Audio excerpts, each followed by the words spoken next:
Assalamu alaikum, brothers and sisters.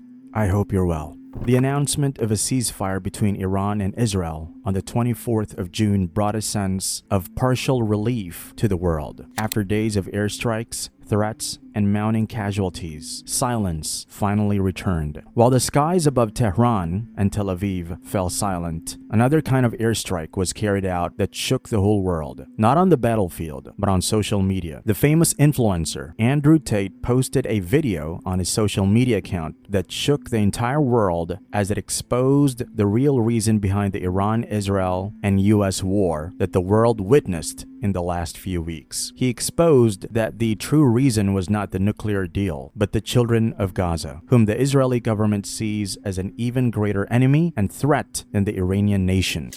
Between America and Iran, Israel and Iran, has completely diverted attention away from the number one problem of Israel, which is the optics of Gaza. The Gaza optics are indefensible, and war with Iran makes everybody talk about Iran because we are fickle and everybody's in it for entertainment.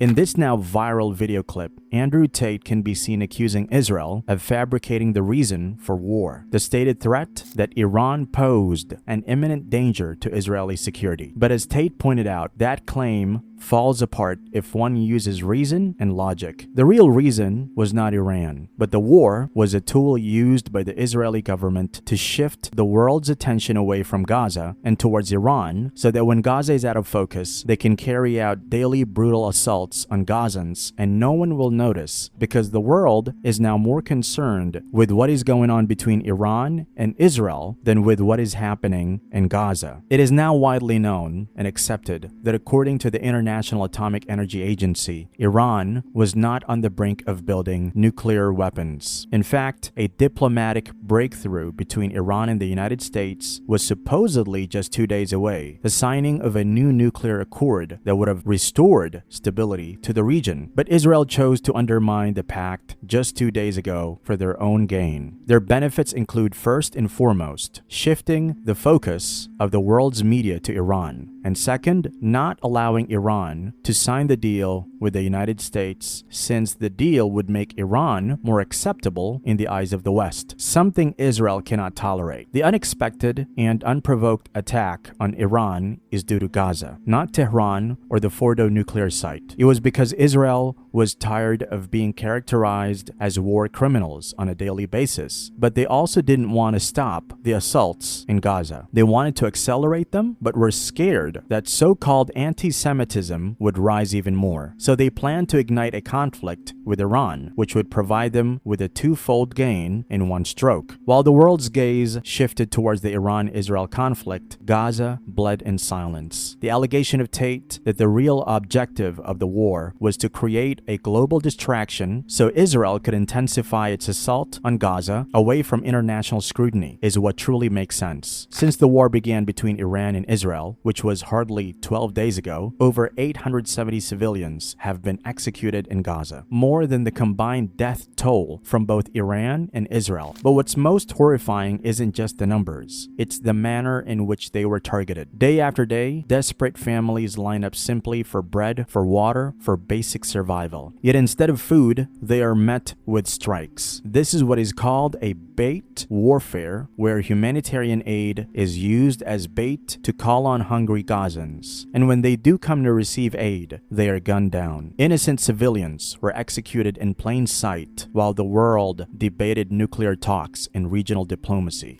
Tate pointed out that the war between Iran and Israel was no accident. It's a calculated move in an intentional shift of global attention, and it means the people of Gaza were sacrificed not just in war, but in the game of media manipulation. The ceasefire may have halted international strikes, but it has not halted the onslaught on Gaza. When the world breathes a sigh of relief for diplomacy, Gazans wonder what they did to not deserve a truce when the other war, only 12 days old, did. Why were they able to start a ceasefire between longtime foes Iran and Israel, but not Gaza and Israel?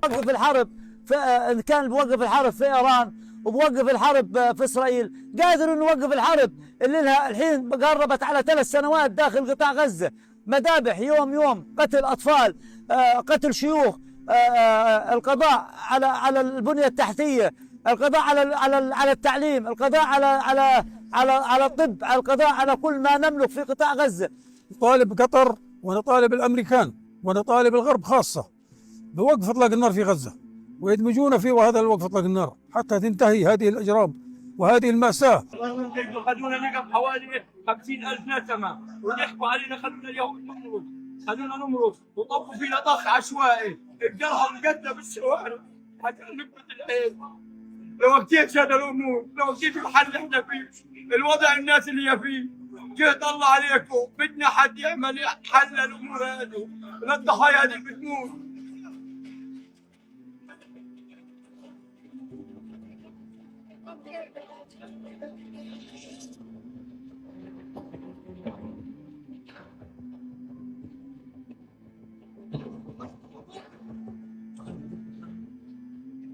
احنا قاعدين بنستنى، اقسم بالله احنا جايين مسلمين حالنا للموت، والله العظيم احنا للموت جايين، فيش حال. انت بدك تطعمينا يا عم طعمينا، قتلنا يا عم، بدكش تطعمينا قتلنا، بدكش تعيشنا حياة كريمة قتلنا. 870 lives were lost in Gaza while the world was looking the other way. How many more will it take before we, the world, will say it's enough? May Allah protect and help the Palestinians. Ameen.